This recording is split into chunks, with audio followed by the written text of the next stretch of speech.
अरे कमी वापर पण अस्सल वापर। MDH काश्मीरी लाल मिरची पावडर। MDH चाकरमानी आणि कोकण यांचं एक वेगळं नातं असतं आणि त्याच अनुषंगानं राजापूर तालुक्यातील कोदवली गावामध्ये एक असं अनोखं नातं या ठिकाणी पाहायला मिळतं आहे। ग्रामविकास सेवा संस्था मांडवकरवाडी यांनी या ठिकाणी गावाची तहान भागवण्यासाठी पुढाकार घेतलेला पाहायला मिळतोय। शासनाच्या कुठल्याही योजनावरती किंवा निधीवरती अवलंबून न राहता स्वखर्चातून स्वकष्टातून या ठिकाणी गावासाठी कोदवली नदीवरती बंधारा बांधून गावाची तहान भागवण्याचा प्रयत्न केलेला आहे। जवळपास 5000 ग्रामवस्तीचं हे पूर्ण कोदवली गाव आहे आणि त्याची ही तहान भागवण्यासाठीचे हे अथक प्रयत्न सध्या सुरू असलेले पाहायला मिळत आहेत। आपण त्याच कोदवली गावामध्ये आलेलो आहोत आणि सध्या या मांडवकरवाडीमध्ये आपण आहोत आणि तिथले ग्रामस्थ मी बघू शकता की हे सगळे ग्रामस्थ या ठिकाणी श्रमदानातून आणि शासकीय निधीची वाट न पाहता या ठिकाणी त्यांनी स्वतःचा निधी हा या ठिकाणी जवळपास 16,10,000 रुपये या ठिकाणी या बंदरासाठी खर्च अपेक्षित आहे आणि हा सगळा खर्च स्वनिधीतून जमा करून त्यांनी गावाची जी तहान आहे ती भागवण्याचा प्रयत्न या ठिकाणी केलेला आहे। आपल्यासोबत या संस्थेमध्ये काही सदस्य आहेत, काही ग्रामस्थ आहेत। सर, वेगळा उपक्रम, कारण चाकरमान्यांची नाळ नेहमीच कोकणाशी जोडलेली असते, काय सांगाल?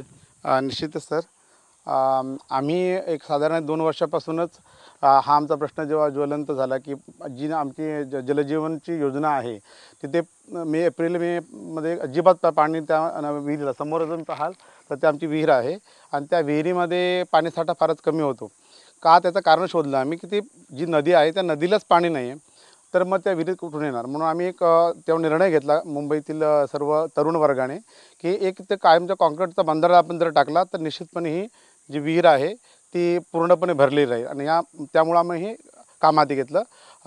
खूप लोकवर्गणी जमा झालेली आहे आणि त्याच्यामध्ये संत निरंकारी मिशन आणि श्री रविशंकर यांची जी संस्था आहे आर्ट ऑफ लिव्हिंग त्याने आम्हाला सहकार्य केलं आणि त्याचबरोबर आमचे स्थानिक जे आमदार आहेत त्यांनी सुद्धा जी संरक्षक भिंत आहे याला ती सुद्धा बांधून देण्याचं आम्हाला आश्वासन दिलेलं आहे। त्यामुळे एक चांगल्या प्रकारचा उपक्रम आमच्याकडून आतून हा पूर्ण होईल अशी आम्हाला आशा निर्माण झालेली आहे। ग्रामसेवा मंडळाचे मांडवकरवाडी मंडळाचे अध्यक्ष या ठिकाणी आहेत। सर, काय सांगाल? खरं 5000 लोकांचा पाण्याचा प्रश्न हा ठिकाणी मिटणार आहे, कशा पद्धतीनं यासाठी काम सुरू आहे आणि आता सध्या मे महिन्यात या घरोघरी पाणी जाईल का?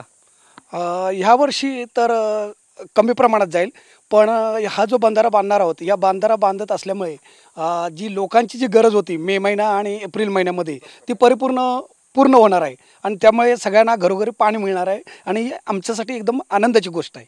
नक्कीच। तुम्ही ग्रामस्थ आहात, आधी सध्या पाण्याची टंचाई काय होती आणि या बंधारा बांधल्यामुळे नेमका ह्याचा उपयोग कसा होणार आहे? कारण 5000 लोकांना या ठिकाणी थेट घरापर्यंत पाणी मिळणार आहे। आधी पाण्याची टंचाई फारच होती की इथं विहीर आहे एक, त्या विहिरीला मे महिन्यापर्यंत पाणी पुरत नव्हतं की मेच्या 15 नंतरच पाण्याची फार टंचाई व्हायची।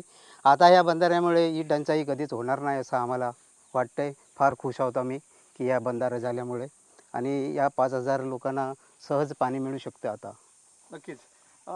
कोदवलीमधल्या या ग्रामविकास सेवा संस्थेच्या माध्यमातून हा बंधारा या ठिकाणी पूर्णत्वास जातो आहे। जवळपास 5000 इथल्या लोकांचा हा पाण्याचा प्रश्न या निमित्ताने मिटणार आहे। परंतु कोकणवासीय आणि चाकरमानी यांचं नातं एक वेगळं असतं आणि त्याच नात्यातून हा अनोखा उपक्रम शासकीय मदतीची वाट न पाहता या कोदवलीतल्या मांडवकरवाडीनं एक वेगळा इतिहास रचलेला पाहायला मिळतोय।